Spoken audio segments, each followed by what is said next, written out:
Hello guys, welcome to my channel. This is the 46th tutorial in this course, and in this tutorial we are going to discuss form validation in PHP.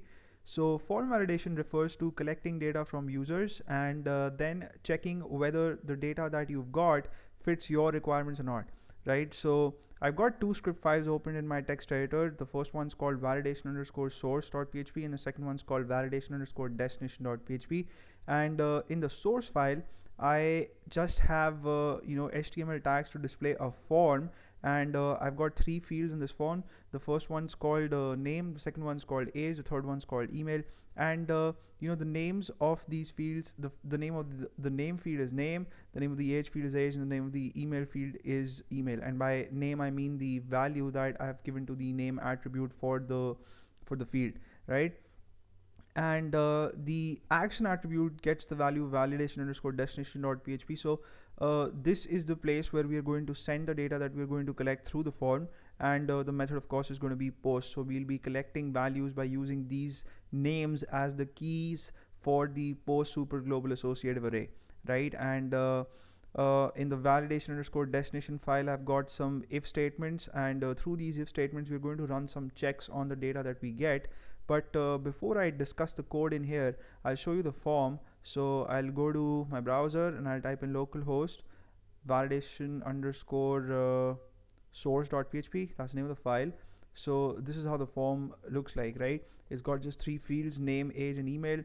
And one thing that I like to do right now is I'll type in localhost and I'll try to access validation underscore destination.php without actually sending in any data through the form, right? So when I press the enter key here, I see the message form was not submitted, right? So the way we have done this is by having this if statement here.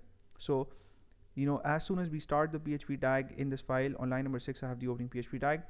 I have an if statement on line number 7 that is checking whether the submit button was clicked and data was obtained through that, or whether someone just typed in the URL of this file, localhost / validation underscore destination.php, and tried to access the contents of the file, right? So we don't want people to have access to the contents if they're not authorized to. So that's why we have this if statement, and this is something that you'll see being used at lots of places. A lot of websites have this kind of check.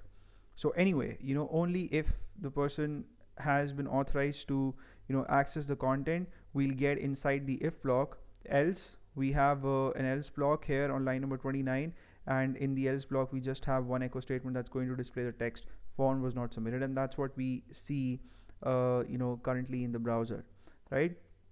So now let's see the code that we have in the if block. So inside the if block, I have copied the value that was received for the name field in a variable called name, the value that was received in the age field in a variable called age, and the value that was received in the email field in a variable called email. So I'm doing this just for the sake of convenience, because I won't have to type in these variable names every time I have to do something with the values. I can use these names instead, right? So these are shorter and crisper.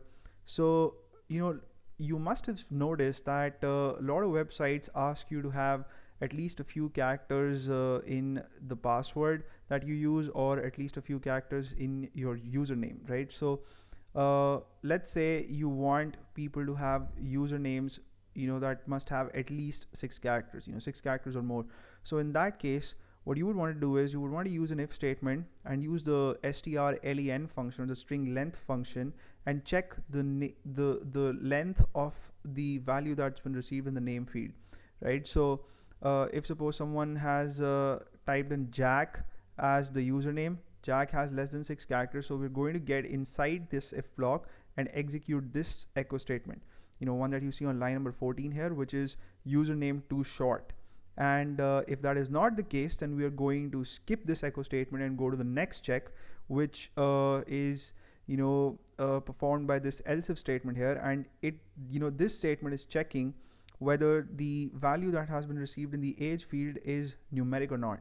And by that I mean, for age, someone could even type in 26 as in the words 20 and 6, or 35 the words 30 and 5, and you don't want that. You just want people to type in numeric values, although this is unlikely.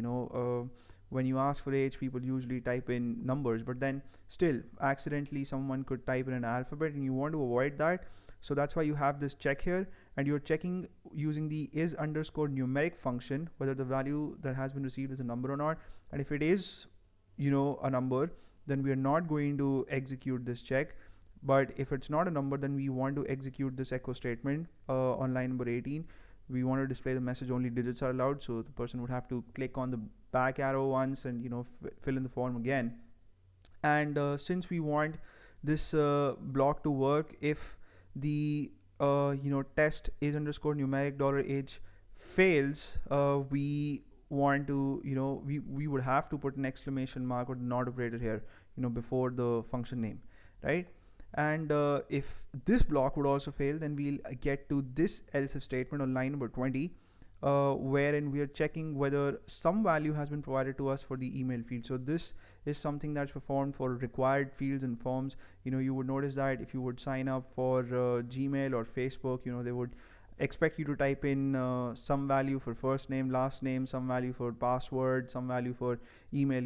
Those are required fields. You cannot just get away without typing in something for those fields. So such checks in PHP are done using the empty function. So the empty function returns 1 if the value that's provided in a field is null or 0. So if that is the case, if we don't get a value, or if we get 0 as a value, then we would execute this echo statement wherein we'll display the text, please provide valid email address. And in all other cases, we would assume that all fields have got the correct values, and we would display the text, you logged in successfully, right? So that's the idea.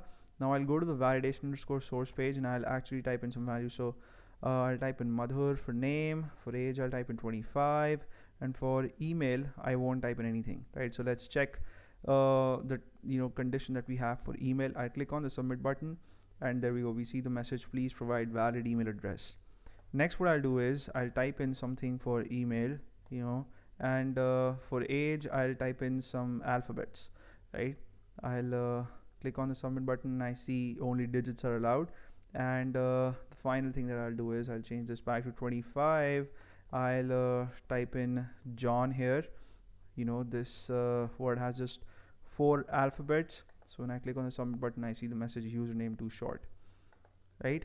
And if we provide correct values for all fields, mother, and when I click on the submit button, I see the message, you logged in successfully, right? So this is what data validation is, and I hope you get the gist of the matter. And I'm sure that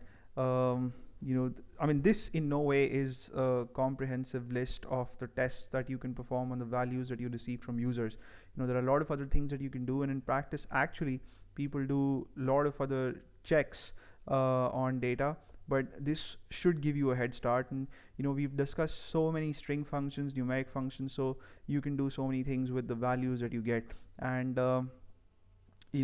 just experiment with these fields, or maybe you could have a more elaborate form and run some checks on the values that you get, and just experiment, because that's the best way to learn programming, in my opinion. So anyway, I hope you guys had fun watching this tutorial. You may subscribe to my channel if you haven't already.